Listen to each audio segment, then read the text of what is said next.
Ooh,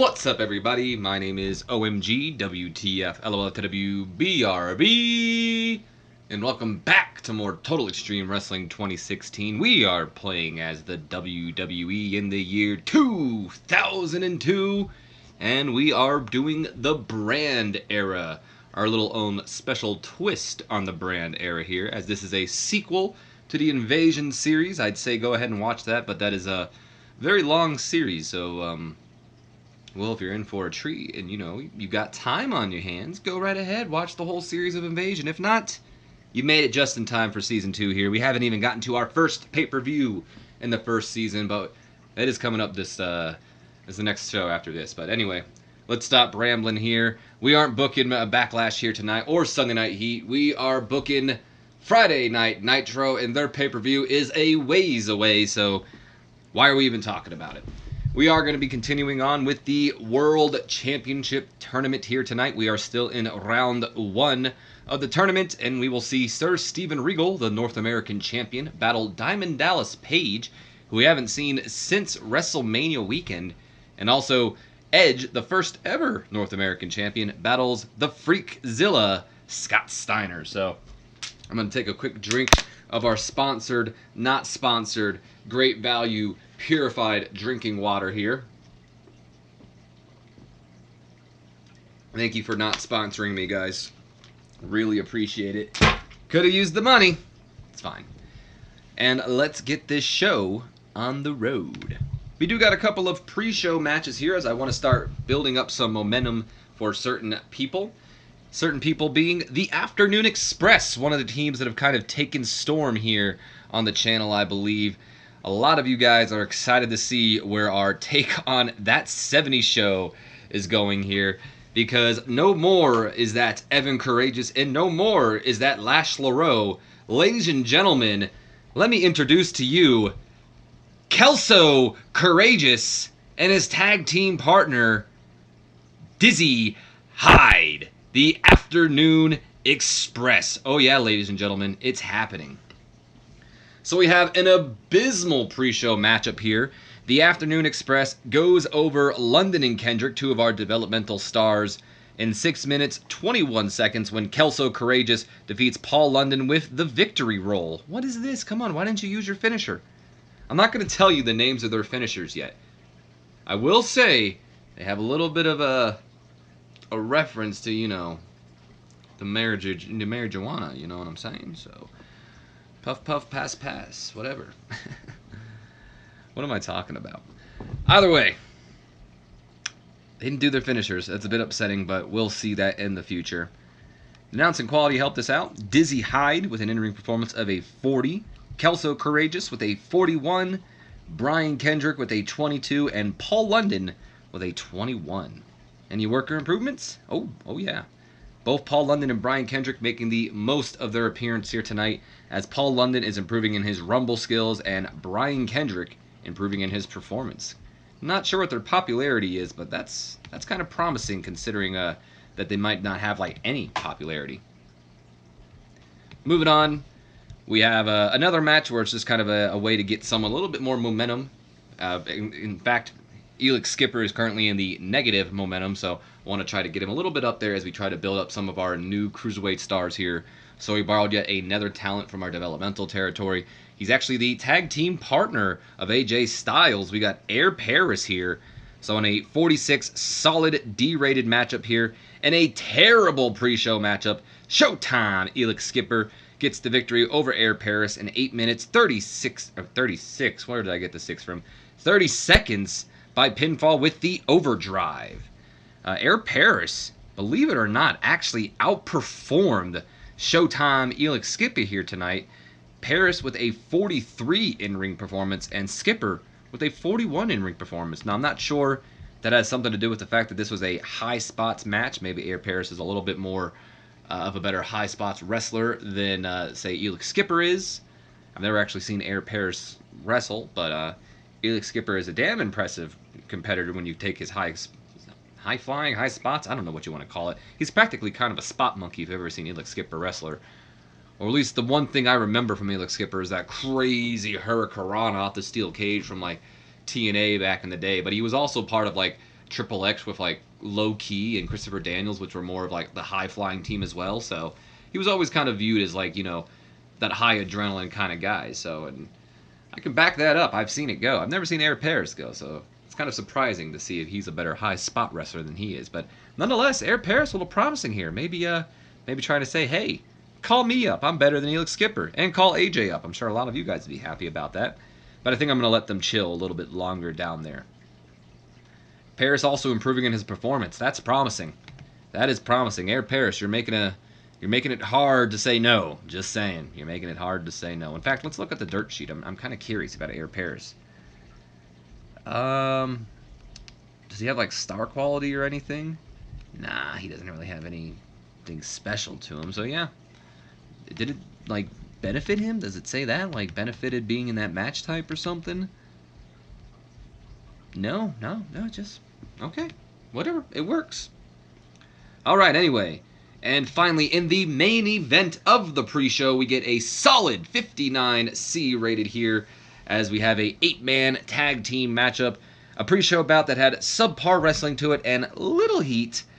The team of Dean Malenko, Jamie Noble, Kaz Haishi, and Spike going over Los Guerreros, Eddie Guerrero and Chavo Guerrero, and Head Chop, Al Snow and Funaki in 10 minutes 59 seconds after Dean Malenko made Funaki tap out with a Texas Cloverleaf. So once again, another attempt to get some people with some low momentum or negative momentum, a little bit more positive momentum. So a lot of, you know, like Jamie Noble, Kaz, and Spike here didn't have the best momentum.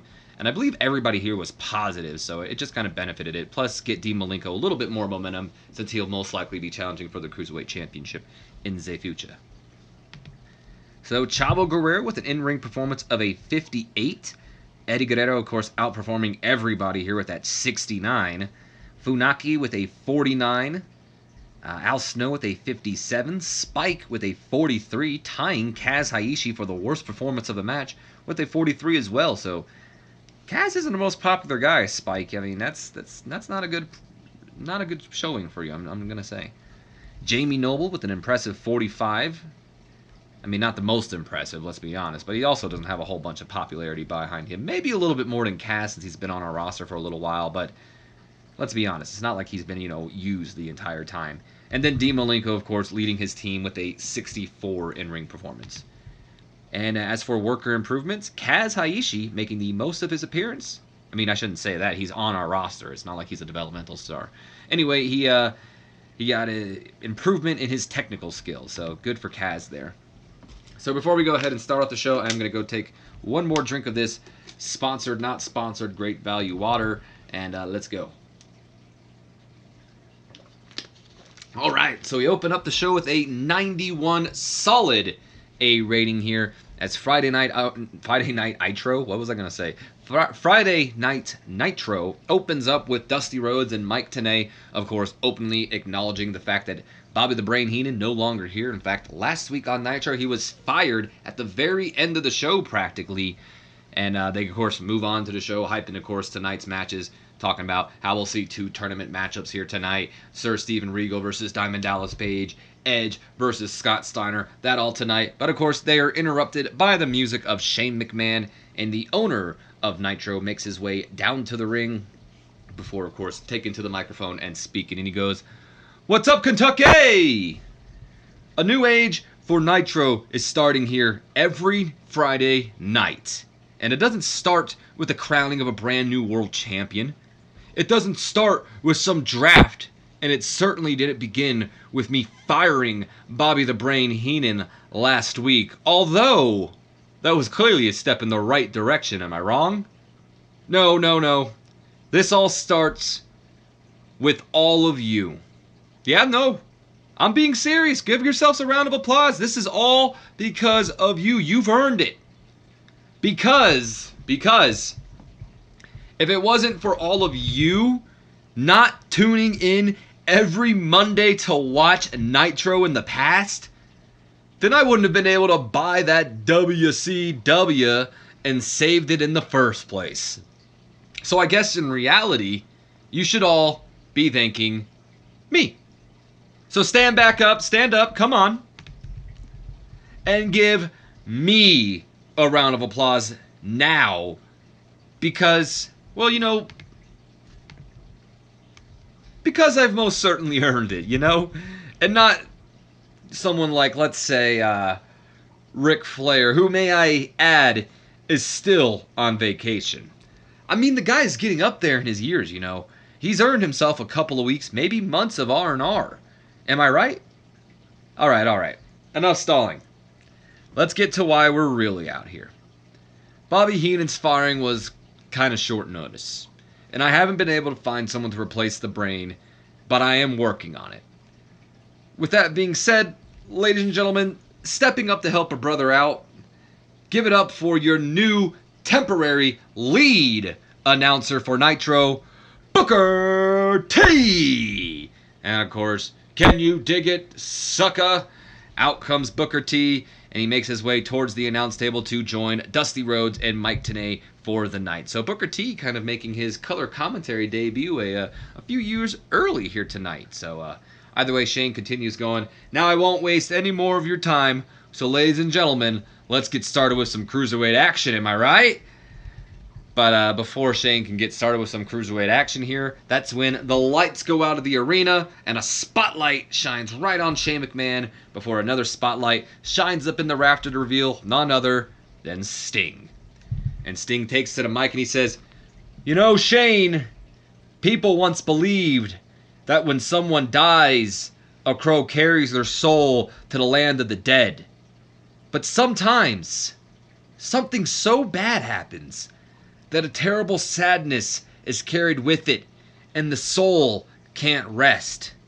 Then sometimes, just sometimes, the crow can bring that soul back to put the wrong things right. I am that crow, Shane, and you are the wrong thing that needs to be right. And then, Shane, he kind of looks up, he's squinting his eyes up, and he's like, Is that you, Sting? I can't see you with all the lights out. That's a cute trick you did there, but mine's better. Boys, turn the lights back on if you want a paycheck. And that's when immediately those lights just all come on in the arena. Even some lights that may not want to be turned on at this moment. All the lights are just back on. It's super bright in the arena now. And Shane goes on to speak and he says, you see, Sting, you're not in power here. I am. And as for riddles, I've got a riddle for you. Riddle me this, riddle me that. Who's afraid of a big blank check? It's you, Sting! Because I don't pay you to lurk around in the rafter like you're the Phantom of the Opera. I pay you to wrestle. Which is why tonight, you and your oh-so-good friend The Rock will team to take on the World Tag Team Champions, Christian and Chris Jericho.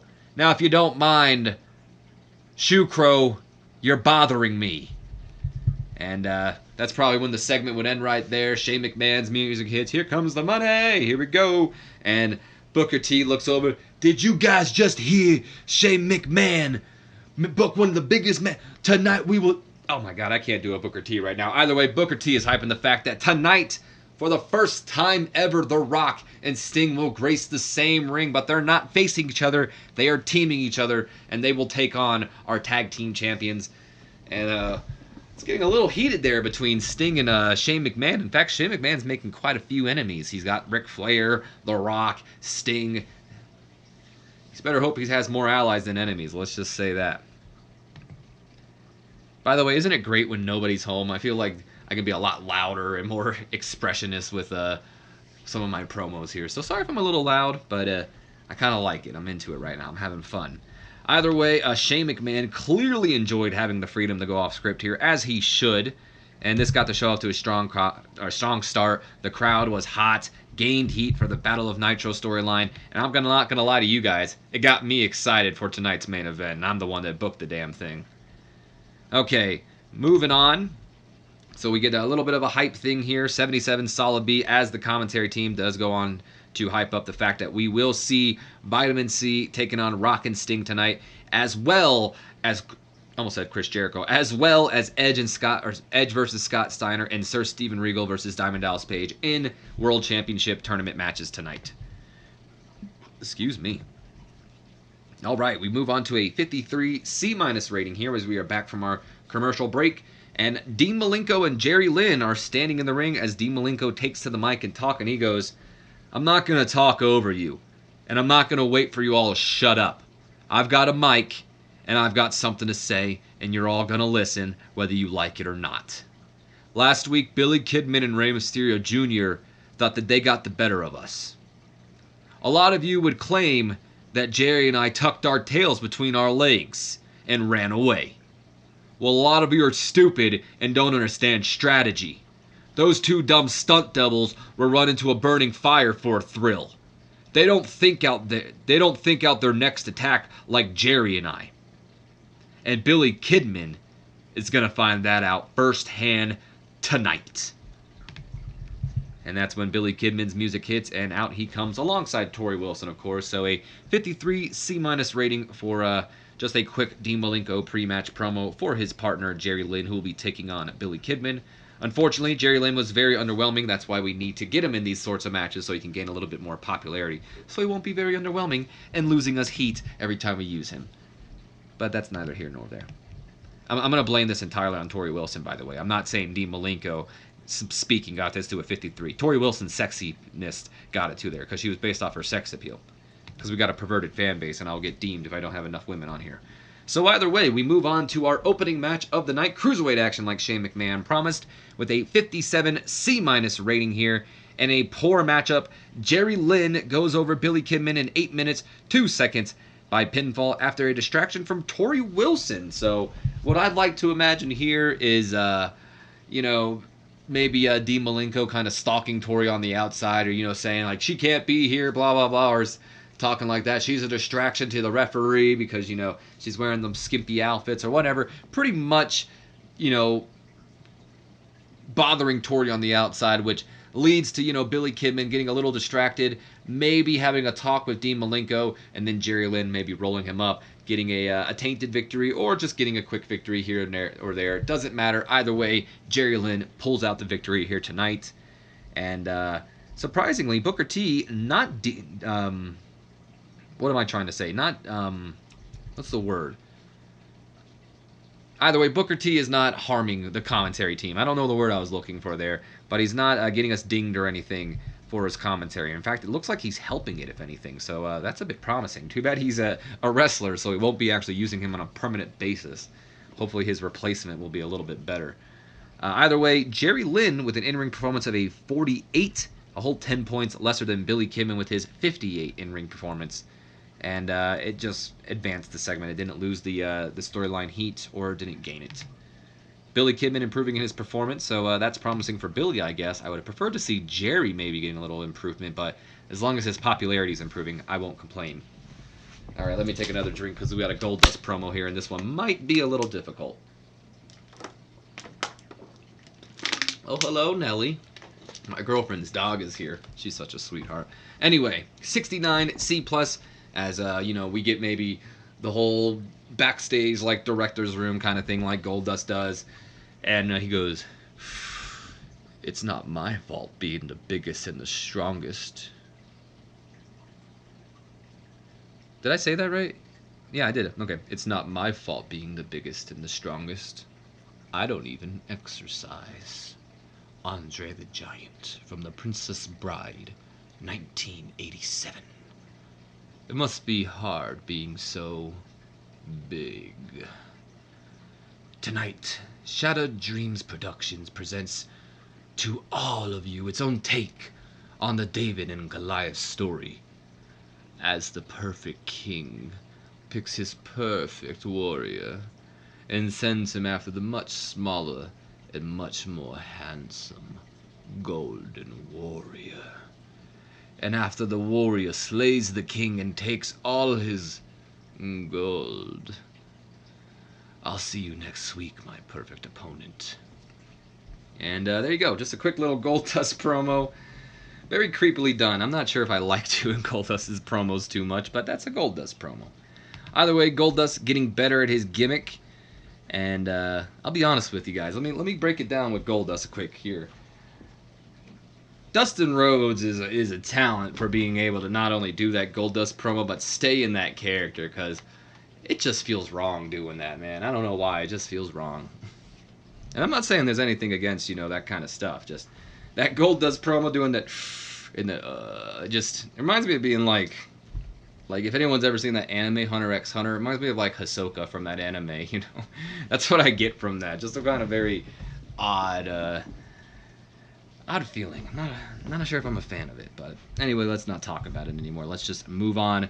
Goldust not only taking a jab at his future opponent, that being, of course, Mr. Perfect in the World Title Tournament match, but, of course, his opponent tonight, referencing, of course, Andre the Giant and, of course, the David and Goliath and all that, he'll be taking on the Giant tonight. So if you didn't catch that, there you go. Moving on, we get a 66 C+ rating as backstage Mr. Perfect and the Giant are kind of reacting to what they just saw. So Perfect goes, see what kind of freak I've got to put up with? I want to touch that Golden Grinch with a 39.5-foot pole, let alone get in the ring with and grapple with him, which is why you get your hands on him first. And Giant, of course, a little offended by that, because, well, Goldust is a freak. Giant kind of picks Perfect up, pins him up against the wall, and Perfect looks at him and goes, easy, big guy, easy. I didn't mean to offend you. I just mean, I can't wait to see you beat him into a goldy pulp tonight, And the Giant puts him down, still kind of, irritated by Mr. Perfect. He just walks out, and Perfect looks on. He goes, well, that was a close one. Better that freak instead of me. And, yeah. So Mr. Perfect, none too happy that he's going to have to take on Goldust next week, and he's hoping that Giant will take him out before that happens. So we then go to a 77 solid B rating as C? Who's C? Steven Regal. Sir Steven Regal stands in the middle of the ring with the microphone in his hand, and he goes, attention. Now listen to me, you bunch of lazy sods. I am your North American champion, and you will respect your country's champion. I am certainly far superior than your previous champion, Edge, who couldn't even defend the damn thing once. But that's neither here nor there, because tonight I will stop my quest. That was a horrible weave. I don't know what that turned into. I will stop my quest to not only be your country's champion, but the champion of the world. And that starts tonight with my victory over DDP, who just so hasn't been seen since WrestleMania weekend, after the Canadian crippler, well, crippled him. So go on, Sunshine. Let's get this 10 count started, so we can award me the winner. And that's when the referee begins to, count the 1, the 2, the 3, whatever. And but he doesn't get too far in his count because he's interrupted by the music of DDP, who makes his return to Nitro after we haven't seen him since, well, like we said, WrestleMania weekend. He wasn't on WrestleMania, so that's why I say WrestleMania weekend. He was on the Sunday Night Heat Super Show, which is this Sunday, by the way. Well, not this Sunday. You guys, never mind. I'm going to stop talking. And out comes DDP. He makes his return, and we get set for our first world title match, or our first tourney match, I should say. So this angle gets the crowd hotter, advance the North American title storyline, and the world title tourney. And what do we got here? Oh, he's no longer an outside threat, so we're going to book him as the inspirational leader gimmick. So let's go ahead and do that change. And it got a rating of average, which sucks because his other one was very good, but that's okay. DDP's on his downward career anyway, so it's fine. So we move on to the actual matchup, which gets an 82 solid B rating. DDP can still go in that ring. 82 solid B, that's awesome. And about that had good heat and decent wrestling to it. Diamond Dallas Page picks up the victory in 10 minutes 21 seconds by pinfall with a diamond cutter after distraction from Lance Storm. Lance Storm not playing any sides here, doesn't care if it's Regal or Edge. He comes out here and he costs Regal the match. I'd imagine maybe Regal looking for the brass knucks. Lance Storm pulled him away from him before he can get to it. And Sir Steven Regal being distracted by that, turns around, gets hit with a diamond cutter. 1, 2, 3, DDP moves on in the tournament. So Sir Steven Regal and DDP, both with an in-ring performance of a 73. So I'm curious why they got an 82, but I'm not going to complain.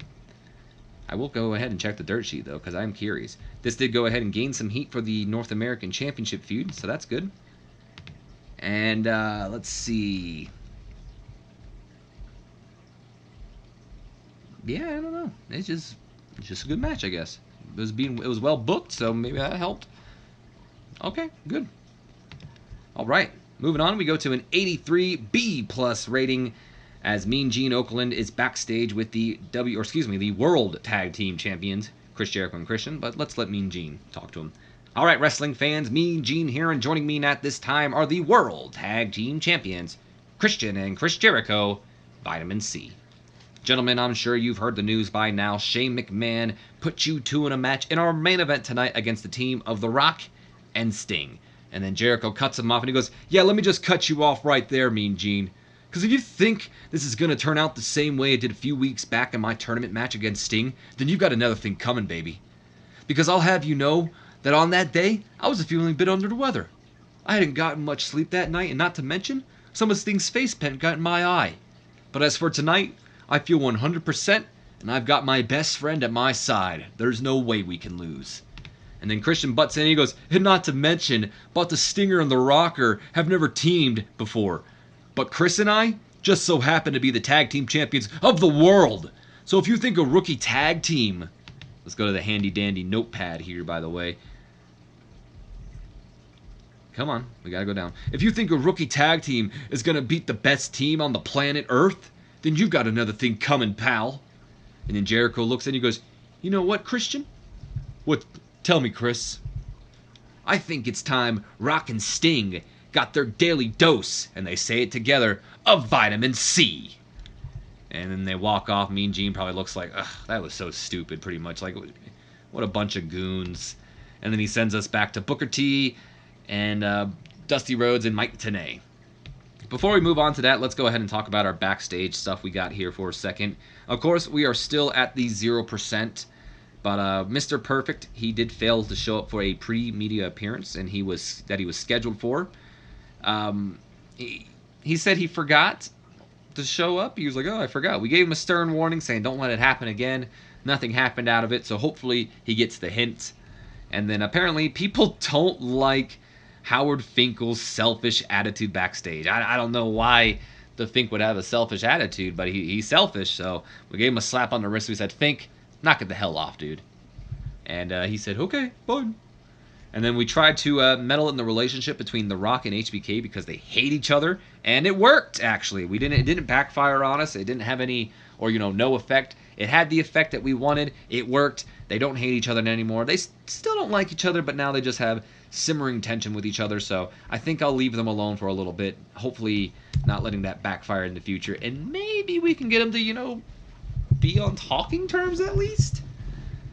Either way, Mean Gene looked lost out there. Chris Jericho came across as well, so Jericho probably saved this segment. Let us move on to the next segment. We then move to an 80 solid B rating as backstage Lance Storm has been called to Shane McMahon's office. So he walks in and he goes, you called for me, boss? But he is pulled in by the Steiner brothers. There's no Shane McMahon. There's no Stacy Keibler. There's nobody there. By the way, talking about Stacy Keibler, anytime you guys see Shane McMahon, I just kind of want you to assume Stacy's kind of, checking him out or flirting with Shane or, being a little over flirtatious or whatnot. Just imagine Stacy kind of, being Shane's, like, secretary, but being like that secretary that totally wants to bone her boss, So, yeah. Anytime you see Shane, just remember Stacy is there. She's supposed to kind of be our sex appeal person for the show of Nitro because I don't have a women's division for Nitro. Either way, moving on. So Storm gets pulled in by the Steiner brothers, who are the only two in Shane McMahon's office right now, and Rick Steiner pins Lance Storm up against the wall. And now that I've booked this whole show and kind of thought about it, I have a lot of people getting picked up and pinned to the wall in this episode. I think I have a total of 3 people, Lance Storm being the second. We haven't even seen the third, so it's kind of funny to me. Either way, he gets pinned up to the wall by Rick Steiner, and that's when Scott Steiner begins to speak, giving Lance Storm a bit of a warning. And he goes, you know what? I definitely got to take a drink of water before we do a Scott Steiner voice. In fact, it made me finish my whole damn water bottle. All right, here we go. Look here, you little twerp. We saw you interfere on behalf of DDP tonight and make Sir Regal won. All because you won his North American Championship. We also know that pretty boy Edge wants a shot at the North American title too. And boy, wouldn't it benefit you if Edge moved on in this world title tourney so you have Sir Regal all to yourself. Well, let me tell you, if you try and screw me tonight, then I'll personally see to your retirement. You understand? I don't think he understands, Rick. And that's Rick's grip gets a little bit tighter. He's practically choking Lance Storm here now. Lance maybe turning a little red, maybe even purple. And Scott finally goes, all right, Rick, I think he understands now. Go ahead and let our little friend down. He's probably afraid of heights anyway.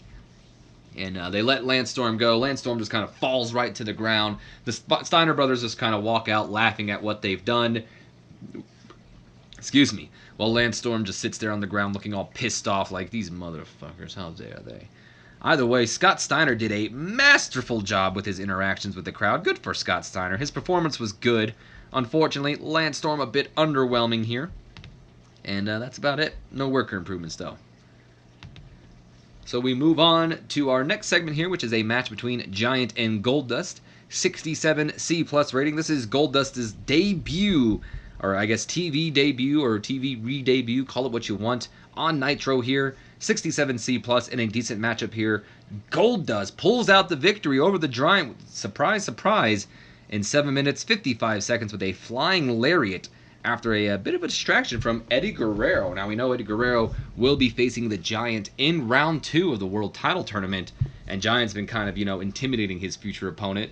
So Eddie maybe getting a little bit of a one-upmanship here tonight, coming out with probably his nephew Chavo and just kind of mocking the Giant, laughing at him, and maybe throwing some popcorn at him or whatever. They're just having fun out there, really pissing the Giant off. And maybe Goldust climbs to the top rope, hits him with that flying lariat, and 1, 2, 3.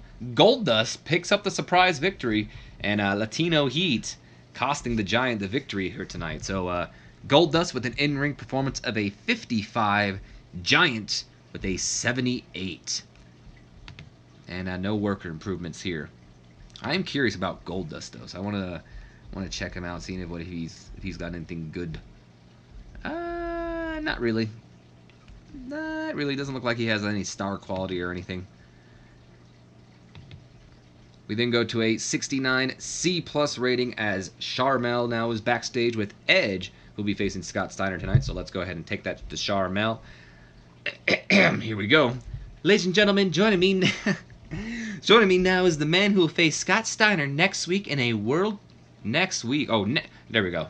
I just read it wrong. Next in a World Title Tournament matchup, Edge. Edge, it's been a hectic couple weeks for you, hasn't it? And then Edge looks at her and he goes, yeah, no kidding, Charles. At WrestleMania, I was the first person to put points on the board in the war. I unified the WCW and WWE Gold to become the first North American champion.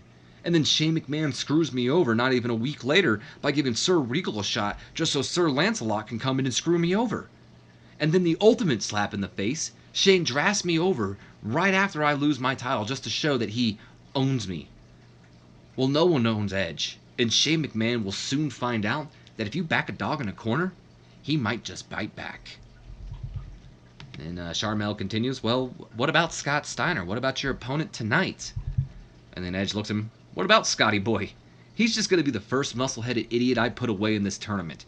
You're not looking at the underdog. You're looking at the favorite, Charles. I'll talk to you later. And then Edge walks away. He is confident that he's going far in this World Title Tournament, and he is already looking past Scott Steiner, which might be a mistake, but who knows? Maybe he can pull it off. We then move to a 66 C+ rating here, as during the commercial break we see that the Giant is storming backstage. He is clearly in a bad mood, searching for Eddie Guerrero after Eddie Guerrero cost him his, well, not his title match, I don't know why I was thinking that, but his match against Goldust earlier in the night, when unfortunately he comes across Eddie's nephew, Chavo Guerrero. Chavo Guerrero, of course, tries to run away from the Giant, but he finds himself tripped in the hallway. We don't really see who trips him, but I'm sure you guys can tell who it is. But he is tripped in the hallway, allowing the Giant to catch up to him, and once again, the theme of the night, he pins him up against the wall, and he looks him in the eyes and he goes, I've got a message for your uncle that you're going to deliver for me. You got that?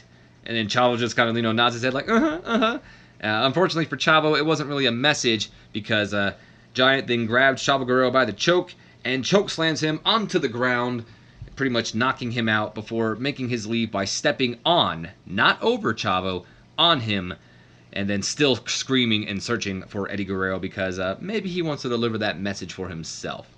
And that's, of course, when we see the person who tripped Chavo Guerrero kind of walk into frame, and it's none other than Spike, who we saw a couple weeks back lose to Chavo Guerrero in one-on-one action with a little bit of help from Eddie Guerrero, so he kind of cheated. But nonetheless, Spike enters the shot. He walks up to Chavo, and he mockingly is over there asking, "Oh, are you okay?" And then he kicks him in the gut before walking away himself. So Spike's still holding a grudge against Chavo Guerrero here. And that gained some heat for their feud as well. So the Spike Chavo Guerrero storyline moving along, and at least the Giant and Eddie storyline's moving along. It didn't gain heat, but it didn't lose heat either, so I'm not complaining. Alright, we then move on to our final world title tournament matchup here tonight with a 77 solid B rating here. In a good matchup, Scott Steiner does pull out the victory over Edge in 13 minutes 21 seconds with the Frankensteiner following interference from Lance Storm. So Lance Storm didn't heed Scott Steiner's warning, and I'm not saying that he tried to cost Scott Steiner the match, because he clearly didn't. He knew he was going after. He purposely kicked Edge with that last call super kick, and gave Scott Steiner the victory here tonight. But I don't know if that was intimidation from Steiner that made Lance Storm want to help him out. I'm going to add it up to the fact that Lance Storm doesn't like Edge, and he doesn't like the fact that he's not the North American champion. So maybe he wants to, prove, what's the old term, kill a bird with two stones or something like that, or whatever. Or maybe kill a bird with, or kill a rock with two birds. I don't know.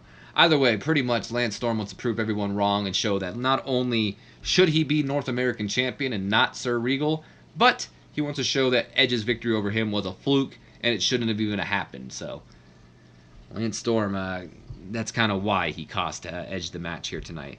It's interesting here enough, Edge and Scott Steiner have pretty good chemistry, so it could be a match that we may revisit in the future here. It's a bit promising. Although if they had good chemistry, you would expect to have seen maybe a B+ match, but that's okay. Edge with an in-ring performance of an 80, outperforming Scott Steiner, who had an in-ring performance of a 77. And somehow, someway, this lost heat for the North American Championship feud. That's a bit upsetting. It did advance the world title tourney storyline, so I guess you can't complain. They have good chemistry. I would have never guessed that they would have had good chemistry.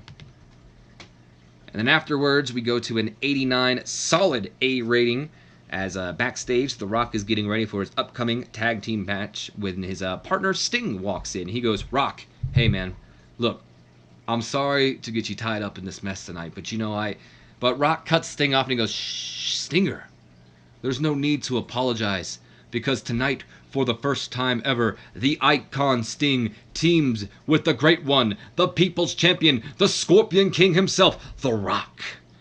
And once we were enemies, but after last week, for as long as The Rock breathes air, he will consider you an ally. And if Shane McMahon thinks the Canadian showgirls are going to stand in The Rock and the Stinger's way, then they can get their asses kicked too.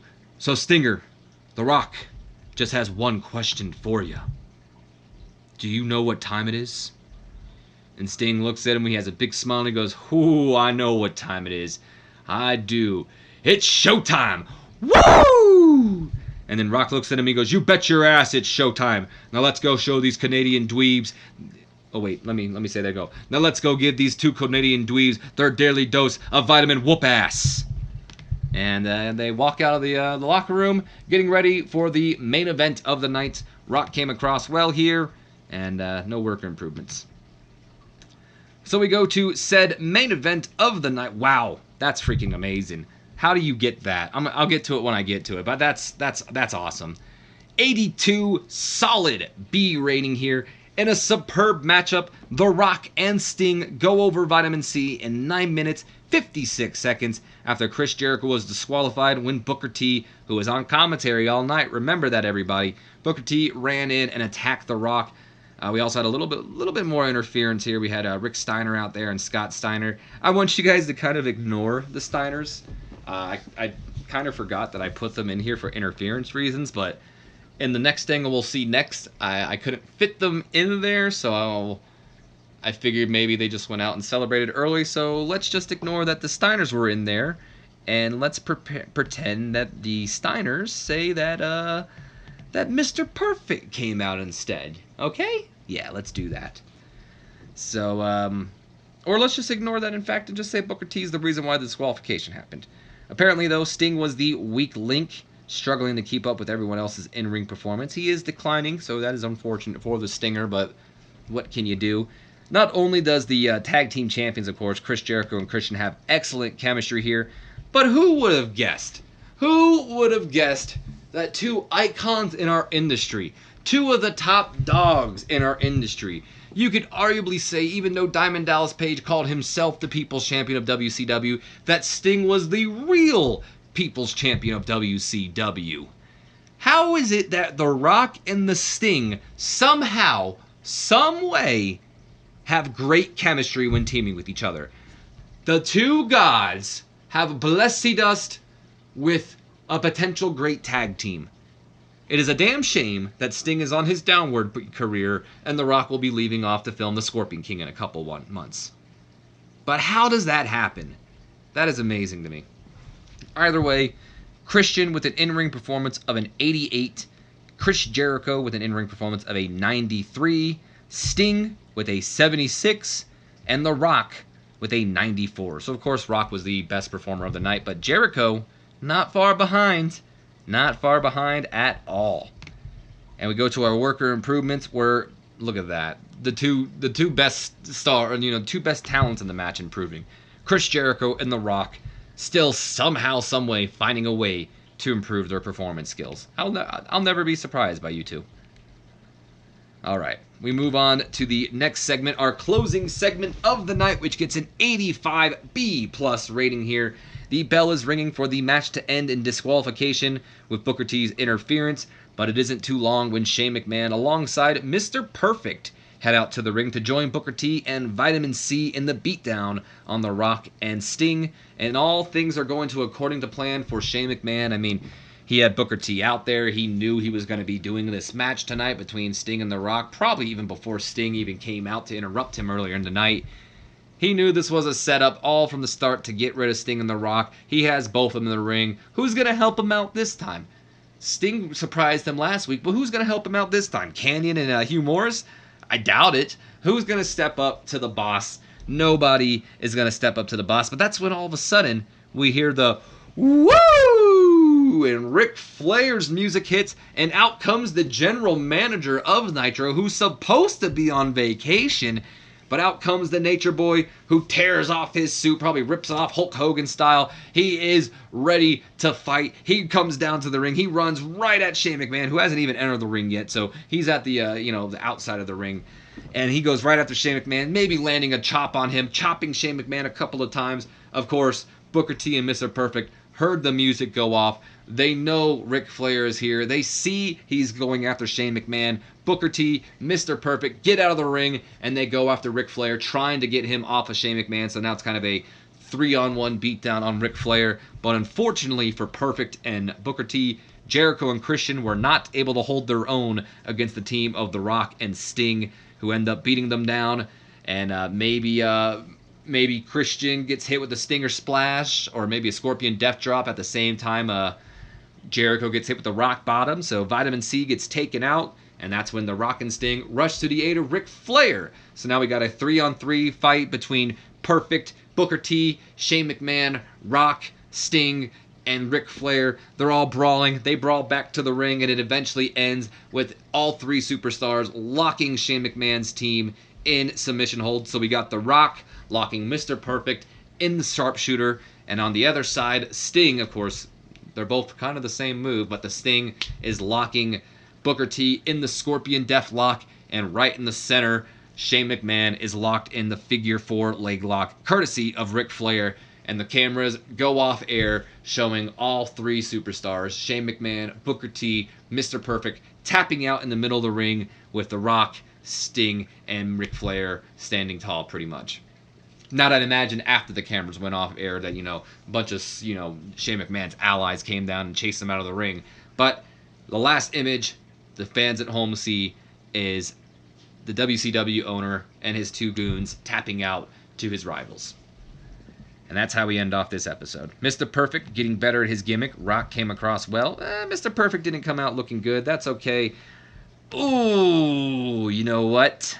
This was supposed to be Ric Flair's face turn, but I forgot to put it in there. Fuck. I always forget, because now that they added the freestyle thing in there, the freestyle booking, that can automatically turn someone, but I always forget when you're writing the angle out that you have to put it in yourself. So that was my bad, but this was supposed to be Ric Flair's face turn. I'll have to pull that off next week, but yeah. Ric Flair is now pretty much a face, but we'll do that next week when he debuts. Should have been tonight, though. No worker improvements. Let's go ahead and end the show. We get ourselves a what?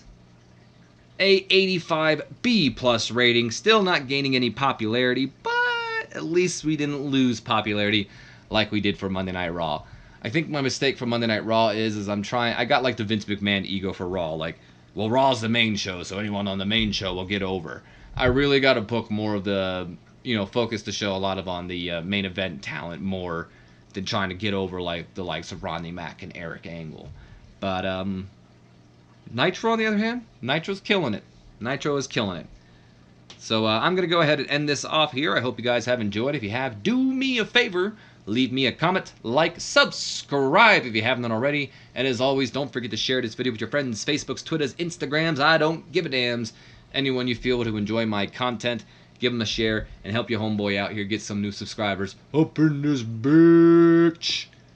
And as always, my name has been OMG WTF LOWBRB, and I will see you guys in the next video.